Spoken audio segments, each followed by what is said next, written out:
FAO reports global food commodity price rise in June.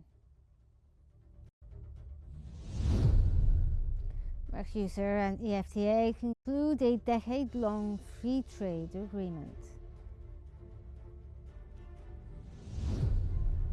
And Trump expresses willingness to let migrant laborers remain in the U.S.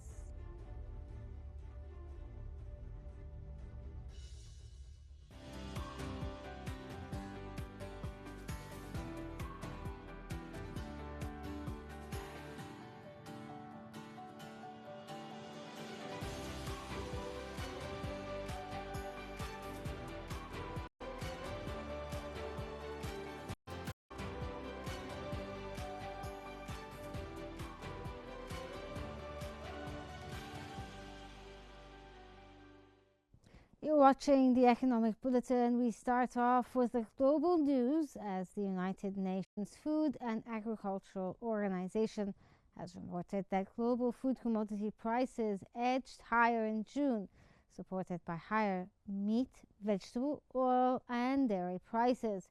The FAO Food Price Index averaged at 128 points in June, up 0.5% from May. The index stood at 5.8% higher than a year ago, but remained 20.1% below its record high in March 2022. The vegetable oil price index rose 2.3% from May to 155.7 points, now 18.2% above its June 2024 level. Meat prices rose to a record 126 points, now 6.7% above June 2024, with all categories rising except poultry.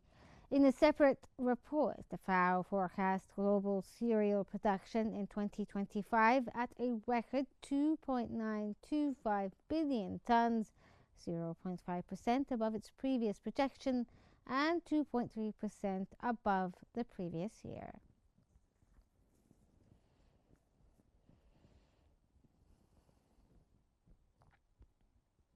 The International Coffee Organization has reported that global coffee supply could improve in 3 years as new plantations spurred up record high prices started producing. The organization's executive director, Vanuasia Nogora, said that the outlook, however, depends on market conditions remaining favorable enough for farmers to maintain their crops. She added that the end of successive deficits in the global coffee market could happen in 2026, depending on whether the main producing countries such as Brazil, Colombia, and Vietnam.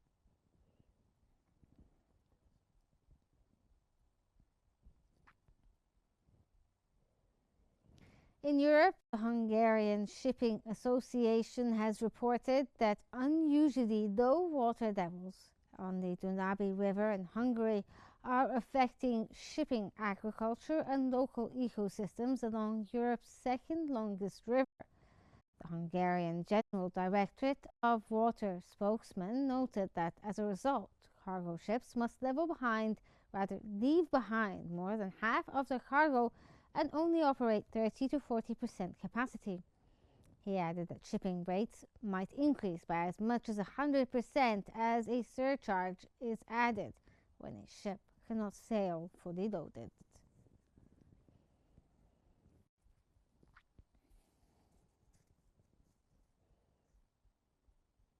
China will levy anti-dumping duties on imports of products originated from the European Union for a period of 5 years starting July 5th. According to the Chinese Trade Ministry, the anti-dumping duties are based on the 27.7% to 34.9% dumping margin decided by the final ruling. In response, EU spokesperson highlighted that China's new tariffs of up to 35% are unfair and unjustified. He added that they are inconsistent with the applicable international rules and are thus unfounded.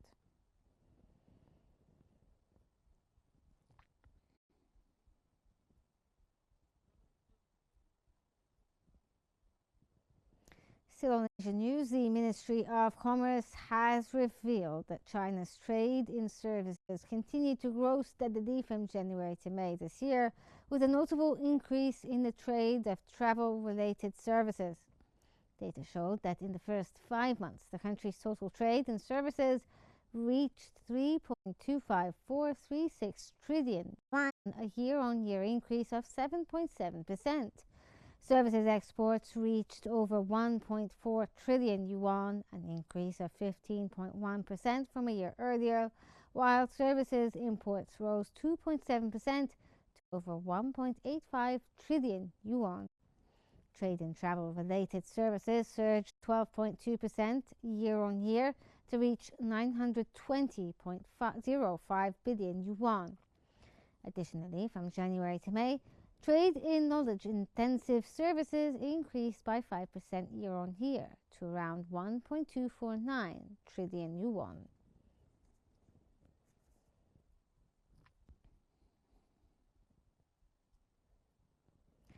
The Ministry of Internal Affairs and Communications has revealed that Japanese household spending surged at the fastest pace in nearly 3 years in May.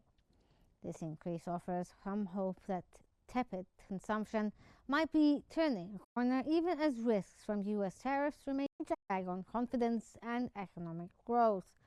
Consumer spending in May rose 4.7%, while on a seasonally adjusted month-on-month basis, spending increased 4.6%.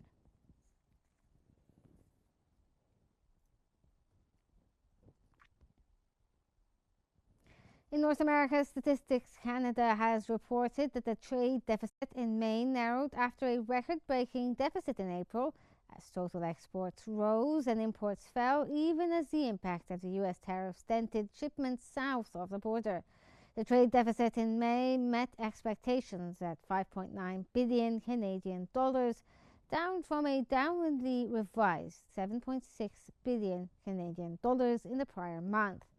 Exports increased by 1.1% on a monthly basis after an 11% slump in April, while exports in the U.S. fell for the fourth month in a row, with May registering a drop of 0.9%. Data also revealed that Canada's total exports for May were 60.81 billion Canadian dollars, up from 60.12 billion dollars in April. Total imports dropped by 1.6% to 66.66 billion Canadian dollars, with imports from the U.S. falling by 1.2% in May.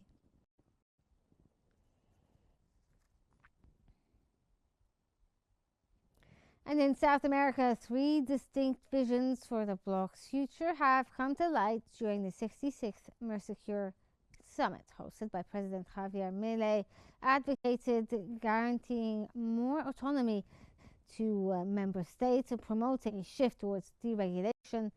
In contrast, Brazilian President Luiz Inácio Lula da Silva expressed a strong desire to strengthen Mercosur's ties with major Asia-Pacific markets, including China. However, Uruguay's President, Fernando Orsi, presented a middle ground approach, supporting Lula's expansion efforts while emphasizing the importance of remaining unified within the bloc.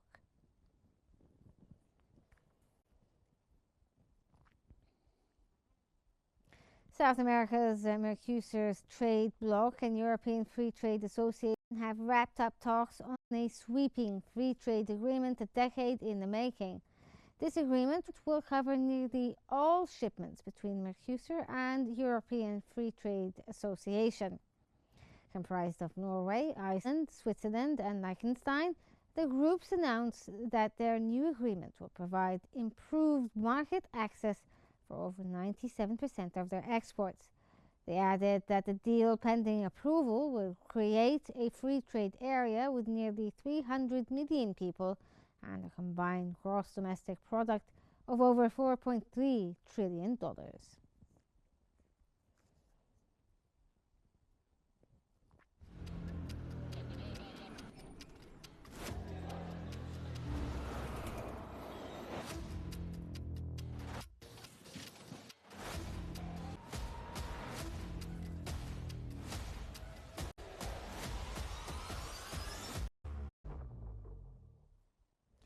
The Commerce Department's Bureau of Economic Analysis has reported the U.S. trade deficit widened sharply in May as exports fell, but subsidizing imports suggested trade could still lead an anticipated rebound in economic growth in the second quarter.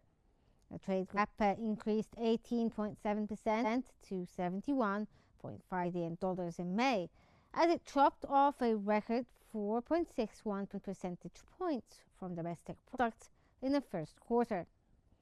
The goods trade deficit increased 13% to $97.5 billion in May. Imports dipped 0.1% to $350.5 billion. Goods imports also eased 0.1% to $277.7 billion. Consumer goods decreased by $4 billion. Imports dipped 0.1% to $350.5 billion. Goods imports also eased $277.7 billion, while consumer goods imports decreased $4 billion. Imports of motor vehicle parts and engines increased $3.4 billion.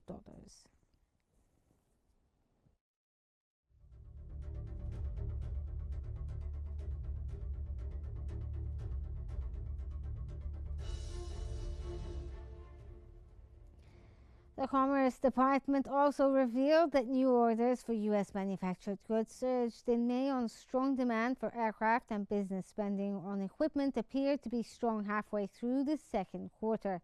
Factory orders increased by 8.2% after a downwardly revised 3.9% in April.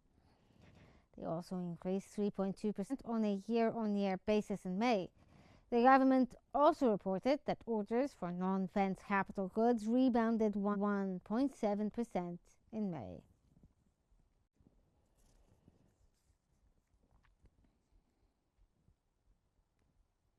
President Donald Trump's tax cut package has won congressional approval as the Republican-controlled House of Representatives narrowly approved the massive bill and sent it to him to sign into law. Despite concerns over the 869-page bill's price tag and its hit to healthcare programs, Republicans largely lined up in support, with only two of the House's 220 Republicans voting against it. Republicans noted that the legislation will lower taxes for Americans across the income spectrum and spur economic growth.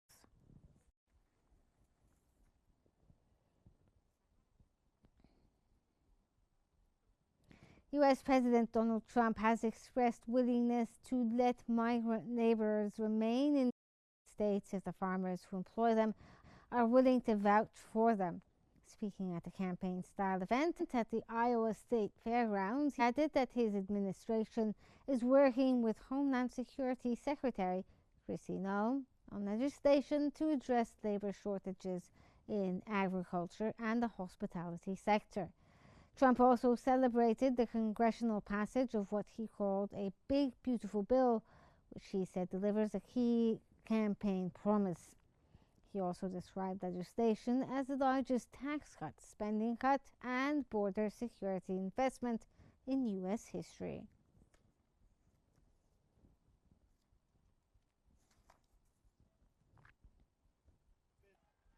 There could be no better birthday present for America than the phenomenal victory we achieved just hours ago when Congress passed the one big, beautiful bill to make America great again. This bill includes the largest tax cut in American history, the largest spending cut in American history, the largest border security investment in American history, though I must tell you, if you saw last month, they had 0 people coming through our border, 0. If a farmer is willing to vouch for these people, in some way, Kristi, I think we're going to have to just say that's going to be good, right? You know, we're going to be good with it, because we don't want to do it where we take all of the workers off the farms. We want the farms to do great like they're doing right now. For further analysis, we're now joined from Washington by the contributing editor at Newsweek, Peter Roth. Welcome, sir, to the Economic Bulletin.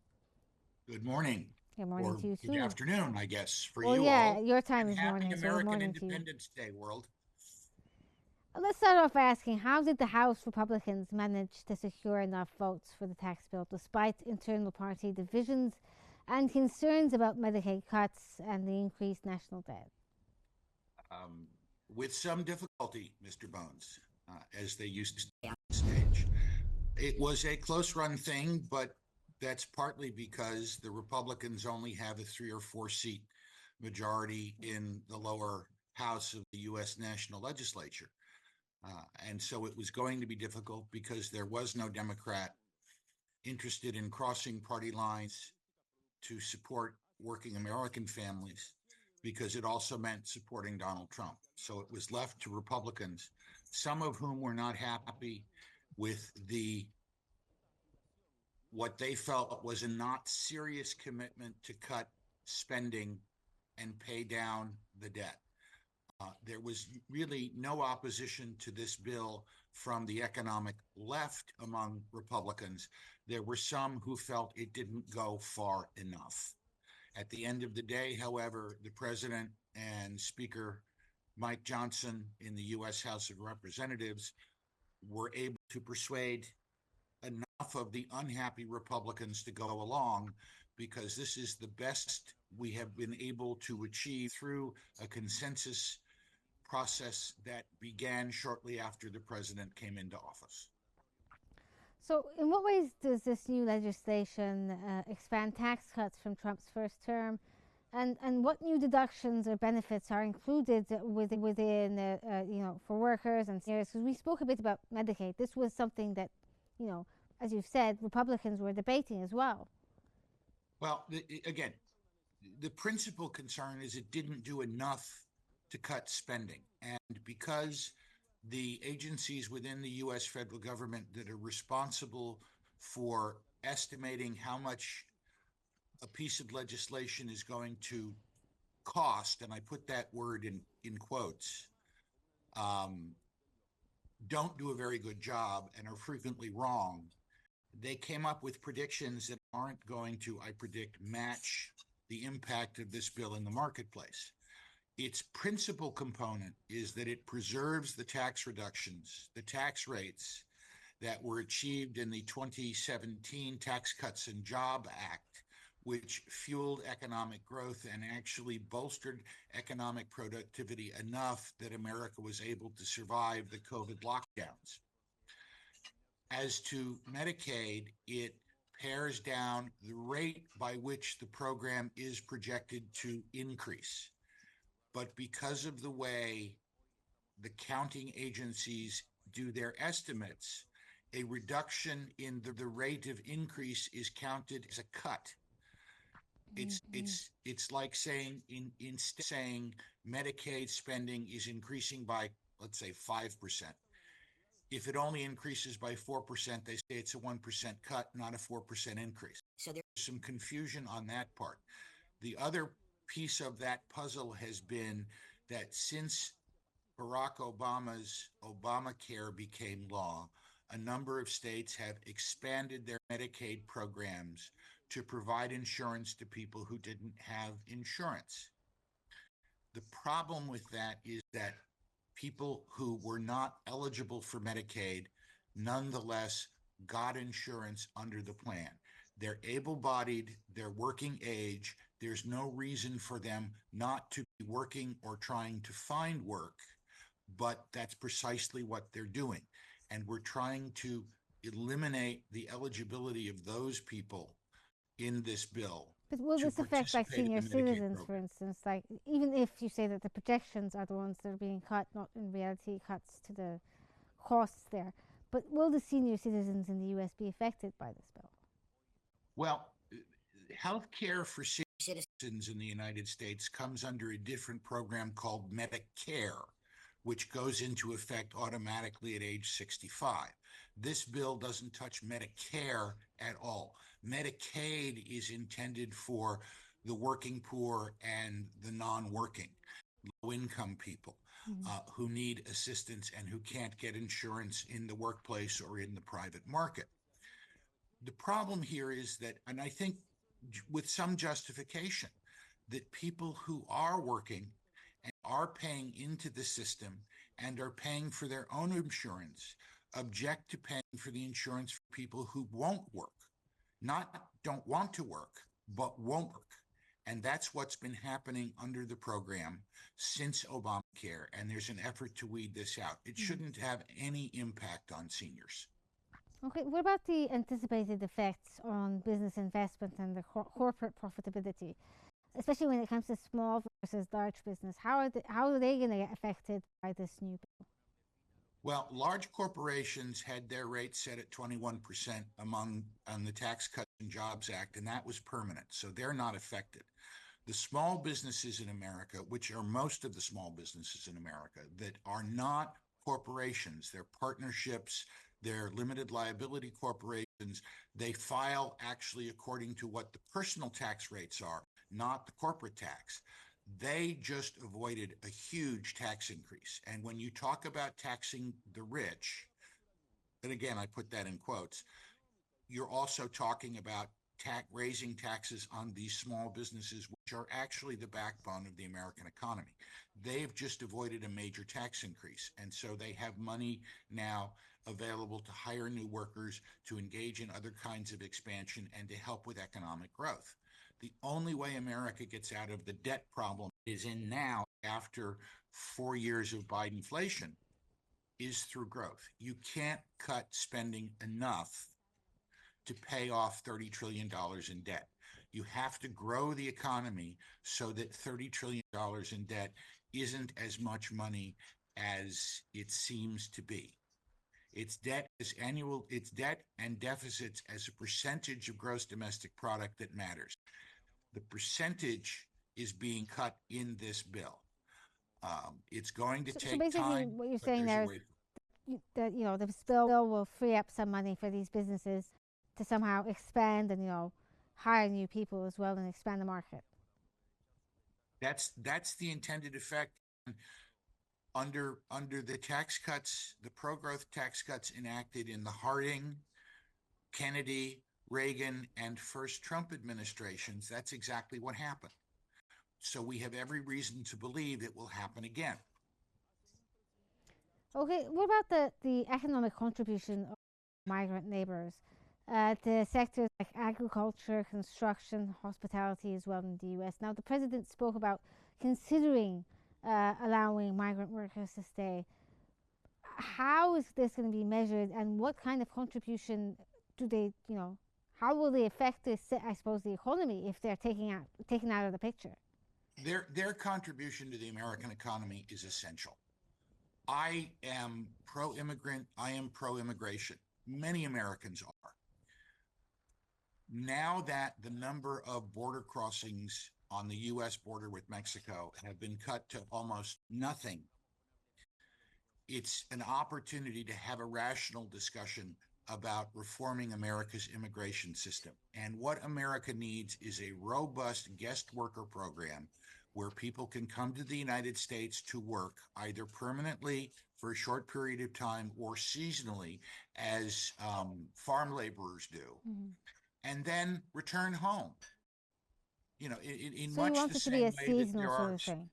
in much the same way that there are seasonal workers who are Americans who spend the cold months of the year in Florida or Texas or Alabama at the seashore, and then in the warmer months in the north go back to Michigan or Wisconsin or Minnesota and work in construction or other industries that essentially shut down when it's too cold to work. Well, in the same way, we want people to be able to come in from, let's say, Mexico and work jobs, and then when the season ends, go home and be able to cross the border without problem. We want those people. America wants people who want to work to want to come here. What we don't want are the people who come here illegally because it's their intention to engage in sex trafficking or bring fentanyl into the country or to engage in potential acts of terror or to be criminals who prey on their neighbors. And the people who feel most strongly about that, according to the polls, are the people who came here as legal immigrants. They object to more strongly than native-born Americans to the problems that are associated with illegal Well, immigration. with what you're saying right there, sir, I mean, restrictions when it comes to migrant laborers, having them seasonally or whatever it is, do you think that there's potentially some sort of economic risk to this restriction, especially when it comes to the food prices in the US, the output of farms, supply chains? I mean, obviously, hospitality is a seasonal Absolutely. thing, but There, there, farming there's, isn't. there's, there is absolutely a risk. The birth rate in America is not high enough for us to replace our population year over year as people die. That's true in the European countries as well. The only reason that the American population remains relatively stable is because of the influx of legal immigrants. And so not only does that impact the job sector, it impacts retirees Mm-hmm. who, because of the way Social Security works, depend on the money collected from people who are working today to pay their benefits. The money that current retirees paid into Social Security has already been spent to pay the benefits to previous generations of retirees, some of whom have gone on to their eternal reward. We Okay, yeah. have to keep the population rate up high, and the only way to do that is by recognizing the need for a continued flow of legal immigrants, even if they're temporary migrant workers who are paying into the system, Mm-hmm. supporting programs like Social Security and Medicare, and keeping them financially viable. Okay, from Washington, that was the contributing editor at Newsweek, Peter Roth. Thank you so much for joining us here on the Economic Bulletin. And back to the bulletin itself, and moving on to tariffs, where the US President Donald Trump has stated that his administration will begin sending letters to 10 to 12 countries, informing them of tariff rates their products will face in the United States. This marks a clear shift from earlier pledges to strike numerous individual deals. Speaking to reporters after disembarking from Air Force One at Joint Base Andrews, he added that the tariffs rates would vary in value, ranging from anything between 10 to 20% to 60 to 70%.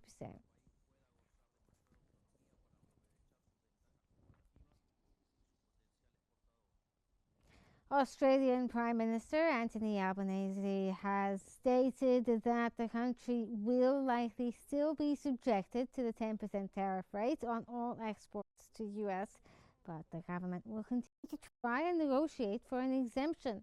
He added that the US tariff deadline of July 9th is not expected to affect Australia, as it targets other countries who have higher rates. Albanese also noted that no country had a better tariff level than 10%, and that they would continue to present their case as they usually did.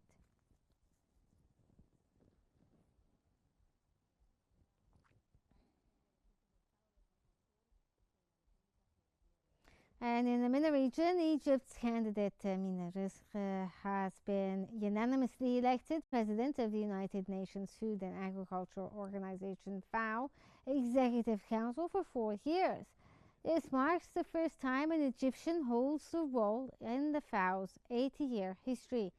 Ambassador Bassem Rodi highlighted Riz 38 as the youngest to hold the post, aligning with Egypt's focus on youth empowerment and international affairs. Egypt also holds a seat on the Executive Council and chairs the organization's financial committees.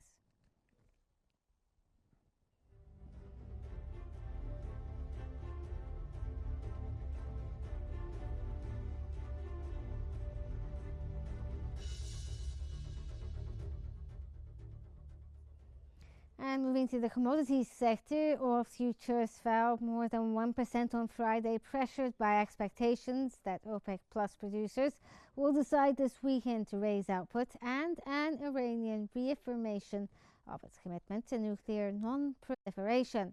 Brent crude futures fell 1.02% at $68.10. US West Texas Intermediate crude declined 1.07% to $66.28.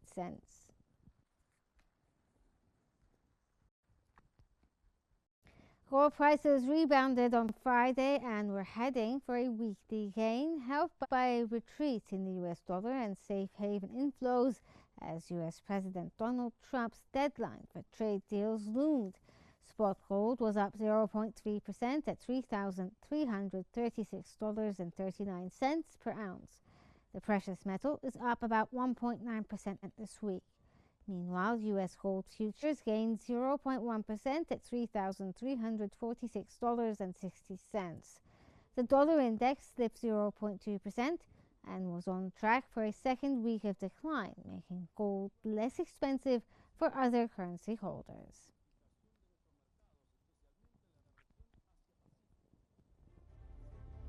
This brings us to the end of the economic bulletin. Here's what we've been covering.